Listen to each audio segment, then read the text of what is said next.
श्रीक्षेत्र पंढरपूर येथे आषाढी एकादशी यात्रेनिमित्त जाणाऱ्या सर्व वारकरी व भाविक भक्तांकरता लोकनेते सुंदररावजी सोळंके सहकारी साखर कारखाना लिमिटेड सुंदरनगर येथे सुंदररावजी सोळंके साहेब व त्यांच्या सुविध पत्नी स्वर्गीय रत्नमालाबाई सोळंके यांच्या स्मृती प्रीत्यर्थ पंढरपूर येथे आषाढी एकादशी यात्रेनिमित्त जाणाऱ्या भाविकांसाठी नाश्ता चहा व पाण्याची विशेष सोय करण्यात आलेली होती।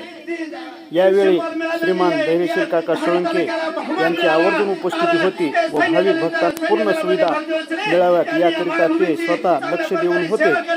यावेळी नाश्ता चहा व पाण्याची आषाढी वारी करणाऱ्या भाविकांनी मोठ्या प्रमाणावर लाभ घेतला। पंढरपूरकडे जाणारा प्रत्येक भाविक थांबत होता। या कारखान्यातील कर्मचारी व सिक्युरिटी यांनी चांगले नियोजन केले होते। या कारखान्यावर सोळंके घराणे गेल्या 7 वर्षापासून भाविकांसाठी हा विशेष उपक्रम राबवत असल्यामुळे त्यांचे सर्वत्र कौतुक होत आहे। पत्रकार बाबुराव तिडके, लाईव्ह दिवेकरेश बीड।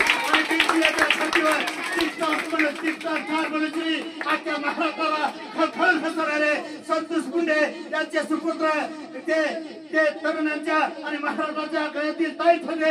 आपल्या वडिलांना शुभेच्छा देण्यासाठी आज संतोष गुंडे ह्यात नसल्यामुळे एका डोळ्यात दुःख आणि दुसऱ्या डोळ्यात आनंद असल्यामुळे आपल्या या वैभवशाली वडिलांचा आज वाढदिवस असल्यामुळे ते नक्की स्वागतावर आनंदाने हे फुलांचा वर्षाव करीत असते। कारण एक महाराष्ट्राचा लाडका स्टार बनसरे ते नावावर पासते तरी आपल्या या वडिलांना आयुष्यात उदंड भरभराशी आणि आयुष्यमान रूपी समृद्धी हो अशी प्रतिक्रिया ते देखील देत असतात। तरी अप्पारावजी काका यांना आपण विचारू, आपला मोठ्या प्रमाणामध्ये वाढदिवस साजरा होत असल्यामुळे शुभेच्छाच्या वर्षामध्ये आपण काय सांगू इच्छिता?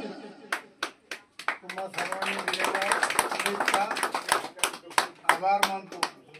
येथील मायबापच्या तत्वासाठी पंढरपूरच्या विठ्ठल असल्यामुळे त्यांच्या शुभेच्छाचा वर्षाव करत असते। भविष्यात देखील त्यांचे आशीर्वाद आमच्या पाठीमागे उभे राहतील। आमच्या कुटुंबाला दीर्घ आयुष्य लाभो अशी लाईव्ह देखला माहिती देताना या घोगरवाडी गावचे वैभवशाली नेतृत्व सर्वांनी अप्पासाहेबजी मुंडे काका लाईव्ह दिवेकरला माहिती देताना बोलतात। पत्रकार बाबुराव तिडके, लाईव्ह दिवेकर बीड।